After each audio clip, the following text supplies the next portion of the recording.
तो environmental studies में chapter number 4 का आज लास्ट वीडियो है और पार्ट 5 है। इसके बाद आपका नॉइज पॉल्यूशन स्टार्ट कर दिया जाएगा। तो इसमें हम देखेंगे हॉस्पिटल वेस्ट क्या होता है, एग्रीकल्चर वेस्ट क्या होता है, ई वेस्ट क्या होता है, ह्यूमन सॉलिड वेस्ट क्या होता है। तो ये सब जो टॉपिक हैं आपके एग्जाम में 5-5 नंबर के पूछे जाते हैं कि एक्सप्लेन कीजिए हॉस्पिटल वेस्ट क्या होंगे, एग्रीकल्चर वेस्ट क्या होंगे, ई वेस्ट क्या होंगे, ह्यूमन सॉलिड वेस्ट क्या होंगे। तो ये सब जो क्वेश्चन है आपके एग्जाम में 5 नंबर में पूछे जाते हैं। तो इन सबको थोड़ा ध्यान से पढ़िएगा और काफ़ी इंपॉर्टेंट भी है। इंपॉर्टेंट क्वेश्चन की सीरीज हम आप लोगों के लिए जल्द ही लाएंगे, थोड़ा वेट कीजिए। लास्ट मंथ जब आपका रह जाएगा जैसे फरवरी, तो उस समय हम आपको एग्जाम जो इम्पोर्टेंट क्वेश्चन हैं उसकी सीरीज प्रोवाइड करा देंगे, चैनल पर ही आपको दिया जाएगा। ओके, तो आज का टॉपिक हम लोग देखेंगे इन सब वेस्टेज के बारे में, और ये 5 नंबर के आपके पूछे भी जाते हैं। देखिए, सबसे पहले हम समझेंगे हॉस्पिटल वेस्ट। क्या समझेंगे? हॉस्पिटल वेस्ट आखिर होता क्या है। तो हॉस्पिटल वेस्ट जो अस्पताल से आपके अपशिष्ट मिलते हैं, जो आपके अस्पताल से अपशिष्ट मिलते हैं उसके बारे में जानेंगे और उसका पूरा निराकरण करेंगे, यानी उसका हम उपाय भी करेंगे कि इसे दूर कैसे हम लोग कर सकते हैं। तो चलिए समझते हैं हॉस्पिटल वेस्ट आखिर होता क्या है। तो आपके हॉस्पिटल वेस्ट में आते क्या है, जैसा कि आप लोग ये जानते हैं, जब आप लोग हॉस्पिटल में जाते हैं तो वहाँ अनेक प्रकार के मरीज मिलते हैं। कभी आप भी मरीज बनकर जाते हैं तो क्या होता है, आपका दवाई किया जाता है, जो भी उसमें इंस्ट्रूमेंट यूज किए जाते हैं, पट्टी हो जाता है, ये सब जो लगाया जाता है आपको। तो कुछ दिनों बाद जो मरीज आते हैं उसका क्या कराते हैं, उसको निकालते हैं। तो उन सब आखिर जो आपकी सभी लगाई जाती हैं दवाइयाँ हैं, उसमें से कुछ खराब भी हो जाती हैं, कुछ सही भी रहती हैं, तो उन सबको फेंक दिया जाता है। तो सब अस्पताल अपशिष्ट के अंतर्गत आते हैं, यानी हॉस्पिटल वेस्टेज के अंतर्गत आते हैं। ओके, तो इसमें कई प्रकार के इसके निराकरण होते हैं, इसके उपाय हैं जो भी हम इसमें देखेंगे। जैसे कि आप लोगों को हम बता दें, मान लीजिए, हाँ, तो जैसे कि जो मरीज रहते हैं या जो आपके अस्पताल नर्सिंग होम होम होते हैं, वहाँ पर क्या होता है, वहाँ पर बायोमेडिकल वेस्टेज मिलते हैं। तो उससे क्या होता है, यहाँ जो स्टाफ रहते हैं उसको गंभीर रूप से उसको लेते नहीं, इधर उधर फेंक देते हैं। तो उससे क्या होता है, आपका कचरा फैलता है। तो सब आपका हॉस्पिटल वेस्टेज के अंतर्गत आता है।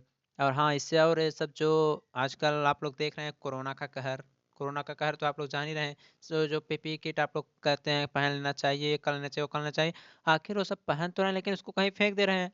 मान लीजिए कोरोना आपको हो गया है, उसको फेंक दिए हैं, कोई और जाएगा, मान लीजिए गलती से टच हो गया तो उसको भी हो जाएगा। अब कहने में तो यही सब है। तो देखिए, वो सब लोग उसको गंभीर से नहीं लेते हैं, लेकिन वो क्या कर रहा था, उससे भी आपका हॉस्पिटल वेस्ट फैलेगा।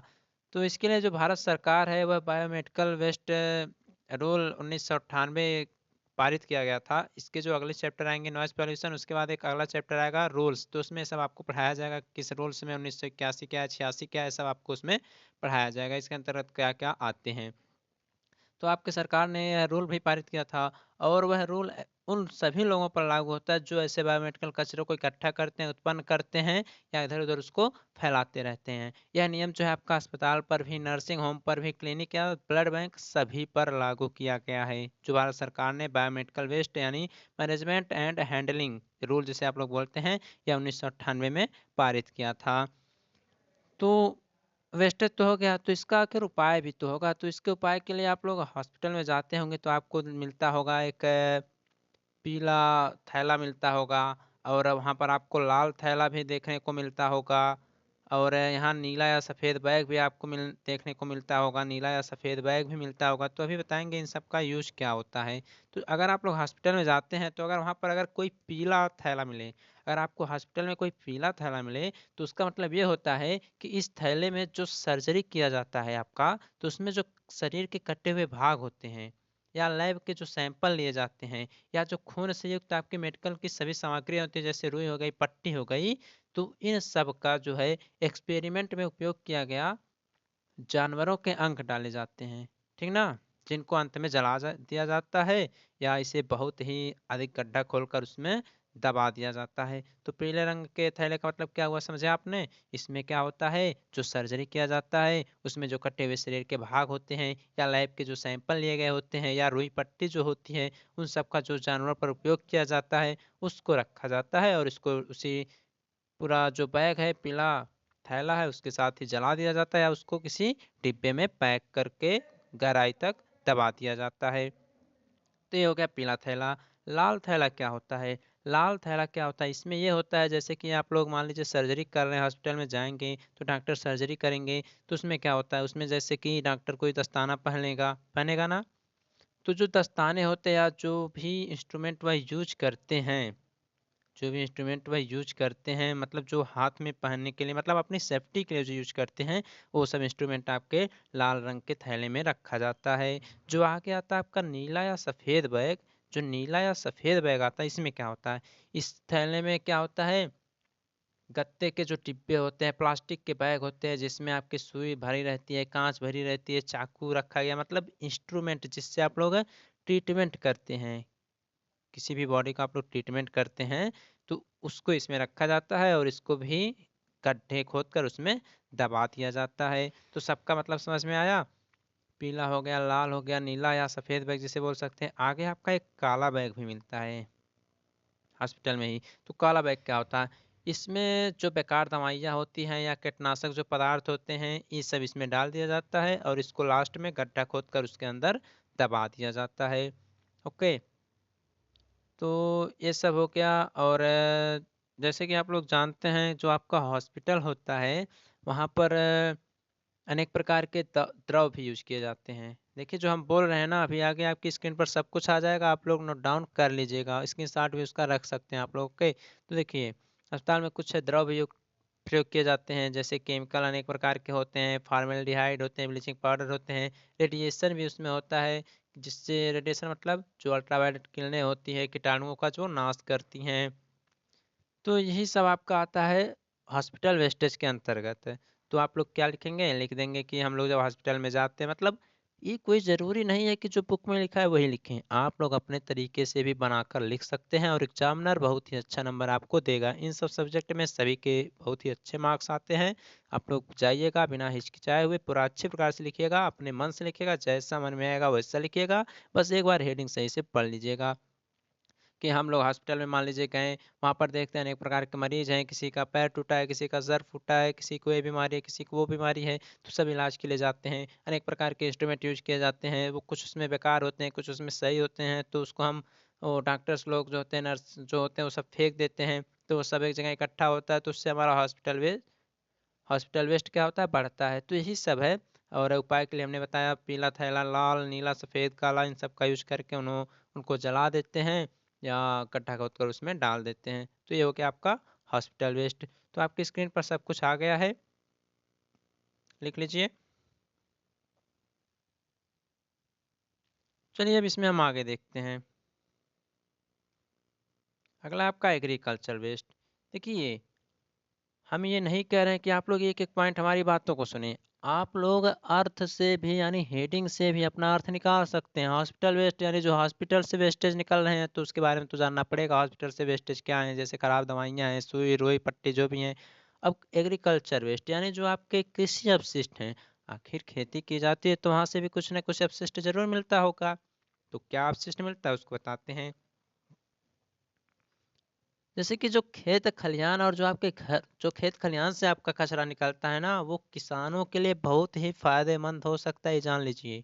क्योंकि उससे अपशिष्ट निकलेगा क्या, वो जैसे उससे अपशिष्ट क्या निकलेगा, पुआल निकलेगा, भूसा गन्ना निकलेगा, पत्तियां निकलेंगी, खरपतवार निकलेंगे, फसल के डंठल निकलेंगे, यही सब तो मिलेंगे।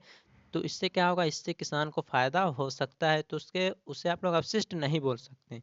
क्या बोल सकते हैं, उसे आप लोग अपशिष्ट नहीं बोल सकते हैं। लेकिन ये भी अपशिष्ट के अंतर्गत ही आएंगे, क्योंकि वो किसानों के लिए फायदा होंगे, लेकिन कहीं अगर अच्छी कंपनी या कहीं पर ये सब फैलाया जाए तो कचरा ही तो होगा। तो इसलिए कृषि अपशिष्ट भी आपका एक इम्पोर्टेंट टॉपिक है, तो इसको समझते हैं। तो इसमें क्या आएगा, इसमें हो जाएगा कि जैसे खेत खलिहान या जो घर से निकलने वाले आपके कचरे होते हैं, वो किसानों के लिए बहुत ही उपयोगी हो सकते हैं। कुटीर उद्योग जो होते हैं उनका इस्तेमाल, जो यहाँ से कचरे निकलते हैं, बहुत ही अधिक इस्तेमाल इसका किया जाता है और यह आत्मनिर्भर बनाने में मददगार करता है। कैसे, इससे आपके घरेलू खादें भी बनाई जा सकती हैं। और इससे क्या होगा, इससे जब किसान आप अपने फसलों में इसको डालेगा तो इससे फसल भी अधिक विकास करेगी। ओके, तो यही है कि जो मिट्टी होती है उसके स्वास्थ्य को बनाए रखने के लिए और उसका साथ उत्पादन बढ़ाने के लिए जो जैविक खादें होती हैं, उसको उसके लिए आपका जो जैविक खादें हैं जैसे यूरिया, डाई, पोटाश, ये सब हैं, सॉरी जैविक खाद्य जो आपके खेत से निकल रहे हैं। तो ये सब जो है इससे भी आपके जो खेतों में फसलें उगते हैं उसको बढ़ावा मिलता है। तो यह कई टाइप्स के होते हैं, जो आपके कृषि अपशिष्ट होते हैं कई टाइप्स के होते हैं। सबसे पहला होता है कृषि अवशेष। क्या होता है आपका कृषि अवशेष? देखिए सभी हेडिंग्स के बारे में थोड़ा थोड़ा आप लोग नॉलेज रख लीजिए, एग्जाम में आएगा आप लोग जरूर लिखिएगा। अब कृषि अवशेष के अंतर्गत क्या आते हैं? कृषि अवशेष यानी अगर आप लोग खेती कर रहे हैं तो उसके अंतर्गत जैसे आपका पुआल आता है, जैसे धान कट जाता है तो पुआल बचता है ना, और आपका भूसा हो जाता है। क्या होता है? भूसा हो जाता है। और गन्ना कटता है तो उसमें जो डंठल होते हैं वो सब रहते हैं। पत्तियां आपकी आ जाती हैं किसमें? कृषि अवशेष में सब आ रही हैं। और आपके फसलों के जो डंठल होते हैं, क्या होते हैं आपके फसलों के डंठल भी इसी में आ जाते हैं कृषि अवशेष में। तो इन सबको आप लोग नोट डाउन करते रहिए। कृषि अपशिष्ट जब पढ़ लीजिएगा तो उसके बाद इन सबको थोड़ा विस्तार से लिख लीजिएगा, बढ़ा चढ़ा कर आपको अच्छा नंबर मिल जाएगा। मक्का हो जाएगा, मक्का का जो डंठल होता है पेड़ होता है, तो ये सब इसमें डाल लीजिए। गोबर भी हो जाता है, डंक। तो ये सब जो है आपके कृषि अवशेष के अंतर्गत आते हैं। तो एक एग्रीकल्चर वेस्ट का फर्स्ट टाइप है। इसका सेकंड टाइप जो आता है वह आता है घरेलू अवशेष। क्या आता है? वो आता है आपका घरेलू अवशेष। तो इसमें क्या क्या आएंगे इसको भी हम बता देते हैं। देखिए घरेलू अवशेष इसमें क्या आते हैं, जैसे कि इसमें आपके घर के कचरे हो गए। क्या आते हैं? घर के कचरे। ये सब कृषि अपशिष्ट के अंतर्गत आ रहे हैं, ध्यान दीजिएगा। और इस जैसे आप लोग खाना बनाते हैं तो सब्जियां बच जाती हैं, तो आपके बची हुई सब्जियां भी इसमें आ जाएंगी। ओके। खाद्य पदार्थ हैं, जो कुछ भी आप लोग खाते हैं एक्स्ट्रा इधर उधर फेंक देते हैं, तो भोजन के अवशेष हैं। तो इन सबको आप लोग क्या करते हैं, कहीं एक जगह इकट्ठा कर देते हैं। अगर इन सबको खेतों में डाल दिया जाए ना, तब भी आपके फसलों को बढ़ावा मिलेगा। और हाँ, एक घर के कचरे में नहीं कि प्लास्टिक है ये सब, इसको नहीं लेना है, बस जो सड़ने वाली चीज़ें हैं उसको लेना है। ओके। तो ये सब आ जाएंगे उसमें। थर्ड आपका आता है व्यर्थ पदार्थ। क्या आता है? एग्रीकल्चर वेस्ट के अंतर्गत व्यर्थ पदार्थ भी आपका आता है। इसमें आपका जैसे हो गया चीनी हो गया, धान हो गया, वनस्पति तेल हो गया। क्या हो गया? वनस्पति तेल हो गया। और आपका शराब हो गया, उद्योग हो गया। शराब उद्योग जो है, शराब उद्योग एक में है, बीज संयंत्र हो गया। तो ये सब भी आपके आते हैं इसी के अंतर्गत एग्रीकल्चर वेस्ट के। तो इन सब का यूज होता है, कहीं ना कहीं इनका यूज जरूर होता है आपके फसलों में, या जो कृषि अपशिष्ट होते हैं उन सब में। मतलब ये सब जो है कृषि अपशिष्ट से ही तो मिलते हैं। धान हो गया आपका, वनस्पति तेल भी हो गया, ये सब आपके उसी से मिलते हैं, कृषि अपशिष्ट के अंतर्गत ही आते हैं। तो आशा करता हूँ आपको ये भी समझ में आया होगा। तो कृषि अपशिष्ट का अर्थ क्या हुआ? जो आप लोग खेती करते हैं वहाँ से जो एक्स्ट्रा आपके वेस्टेज होते हैं वही कृषि अपशिष्ट के अंतर्गत आते हैं। तो थोड़ा थोड़ा पढ़ लीजिएगा, बहुत ज़्यादा आपके एग्जाम में आएगा नहीं। और हाँ, ये सब घरेलू यूजेज हैं तो आप लोग इसे बना कर भी लिख सकते हैं। एग्जामिनर आपसे ये थोड़ी ना कहता है कि जो बुक में लिखा है वही लिखिए। आप लोग इतने समझदार हो चुके होंगे, आप लोगों को सब कुछ अब समझ में आ गया होगा। बस हेडिंग ध्यान से देख लीजिए, कृषि अपशिष्ट है। हाँ, इसका मतलब हमें लिख लेना है कि इसके बारे में कहाँ से अपशिष्ट फैलता है, बस। ओके।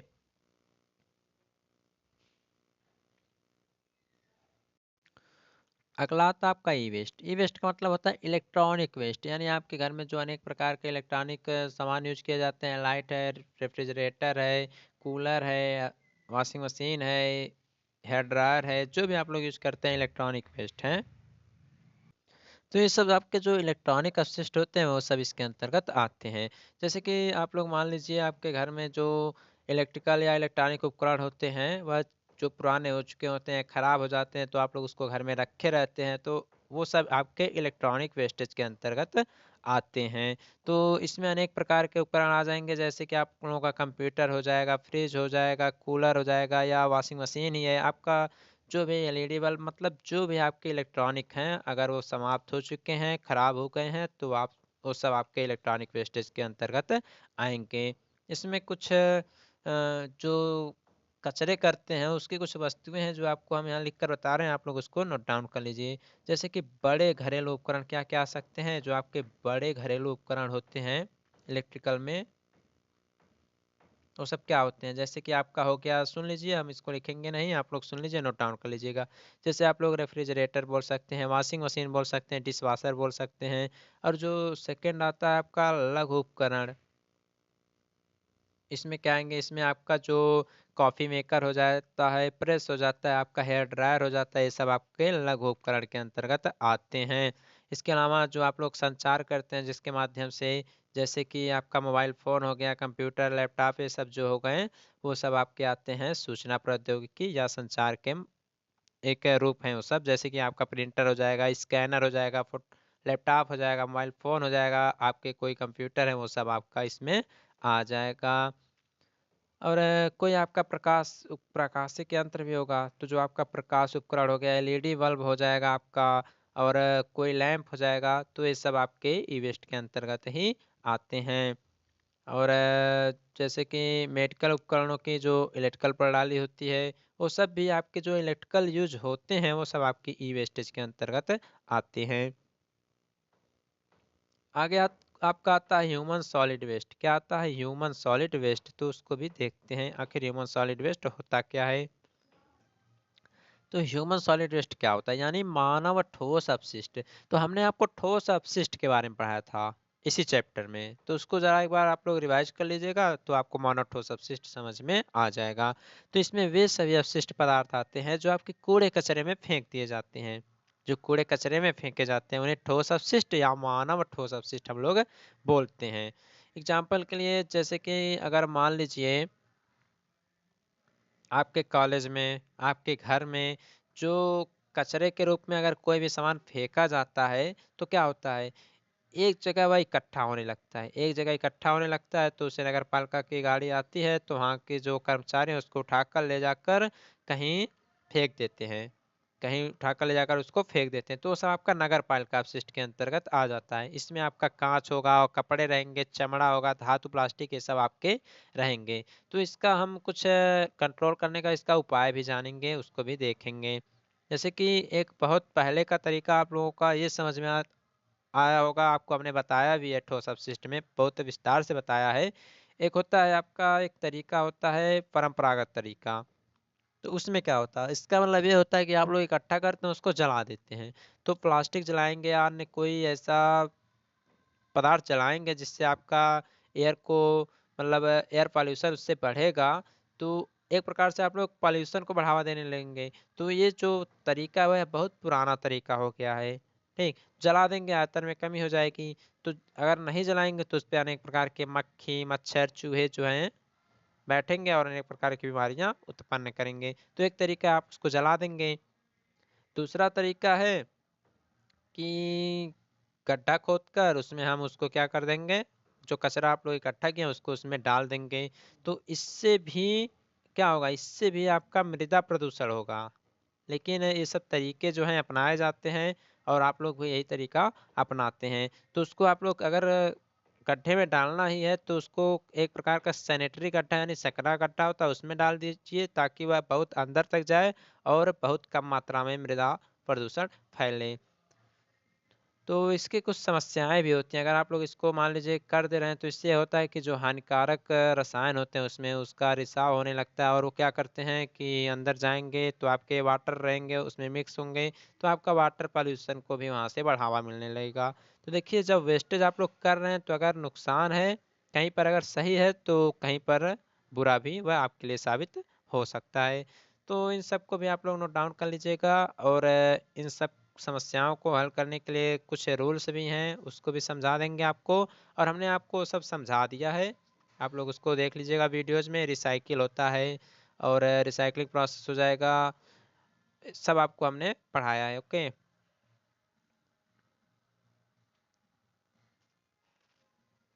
आगे आपका सेडिमेंट सॉलिड वेस्ट, ये क्या होता है? सेडिमेंट सॉलिड वेस्ट, इसके बारे में जानते हैं। सेडिमेंट सॉलिड वेस्ट मतलब इसका हिंदी जो होता है तलछट ठोस अपशिष्ट, आप लोग बोल सकते हैं। आप लोग इंग्लिश वर्ड ज़्यादा यूज कीजिए, तभी आपके लिए बेटर होगा।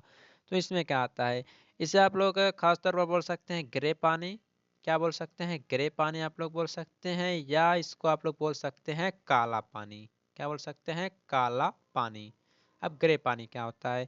तो जो ग्रे पानी होता है वो अक्सर आपका जो रसोई होता है, बाथरूम होता है, या होटल या सब्जी मंडी जो है वहां से निकलता है। जैसे कि आप लोग अगर मान लीजिए अपने रसोई घर में देख लीजिए, वहां से जो निकलने वाला पानी होता है अधिकतर ग्रे कलर का होता है। और जो आपका काला पानी होता है वो अधिकतर आपके शौचालय में निकलता है, जिसमें अनेक प्रकार के रोगाणु जन्म लेते हैं, ठीक ना। और इसमें अनेक प्रकार के प्रबंधन भी किए जाते हैं। इसमें सेडिमेंटेशन आता है, फ्लोटेशन आता है, और एक ग्रे पानी प्रबंधन भी आता है। तो सब आपको पढ़ना नहीं है, लेकिन थोड़ा थोड़ा सबके बारे में हम बता देते हैं। तो सबसे पहले आपका आता है सेडिमेंटेशन। क्या आता है? सेडिमेंटेशन। ये क्या होता है? तो आपको अभी स्क्रीन पर मिल जाएगा, लेकिन उसके पहले समझ लीजिए इसमें क्या होता है। सेडिमेंटेशन क्या होता है? इसमें मान लीजिए जैसे पानी में कोई अगर गंदगी है या कोई बड़ा कचरा उसमें है, तो उसको हम इलेक्ट्रिक के द्वारा या कोई यांत्रिक प्रक्रिया के द्वारा हम उसको जाली के द्वारा उसको क्या करते हैं, छान लेते हैं। उसमें जो अनेक प्रकार के कूड़े कचरे रहते हैं वो सब इसके द्वारा अलग हो जाते हैं। जो सेकेंड आता है वो आपका होता है फ्लोटेशन। क्या आता है? फ्लोटेशन। तो फ्लोटेशन में क्या होता है? इसमें क्या होता है, इसको जैसे कि आपने सेडिमेंटेशन में ये किया था कि जाली के द्वारा आप लोग अलग कर लेते थे, लेकिन इसमें क्या है, इसमें जो मिले रहेंगे कूड़े कचरे, उनका जो डेंसिटी होता है, जो इनका डेंसिटी होता है वह जल से कम हो जाता है या जल के बराबर होता है। यानी जब आप जाली लगाएंगे तो जल के साथ ही वो लोग बहने लगेंगे। तो इसे हम क्या करेंगे इसे, तो इस प्रक्रिया में हम उसको साफ करने के लिए फ्लोटेशन का प्रयोग करेंगे। ओके। तो फ्लोटेशन में क्या होगा, जल को जो अपशिष्ट जल है उसको अच्छी प्रकार से हम पूरा हिला लेंगे। उसके बाद कुछ देर के लिए छोड़ देंगे। उसके बाद वो क्या होगा, वो जो है इसके जो तली है इस पर आकर बैठ जाएगा। उसके बाद हम उसको अलग कर लेंगे। ओके। और थर्ड आपका इसमें आता है ग्रे पानी प्रबंधन। क्या आता है? ग्रे पानी प्रबंधन। तो इसे कई प्रकार से बांटा गया है, घरेलू पानी या सामुदायिक ग्रे पानी। तो घरेलू स्तर में क्या होता है, जैसे आप लोग जानते हैं कि प्रत्येक गांव में ज़्यादातर ग्रे पानी का ही प्रयोग होने लगा है। मतलब जो अपशिष्ट निकलता है वो अधिकतर ग्रे कलर का ही होता है।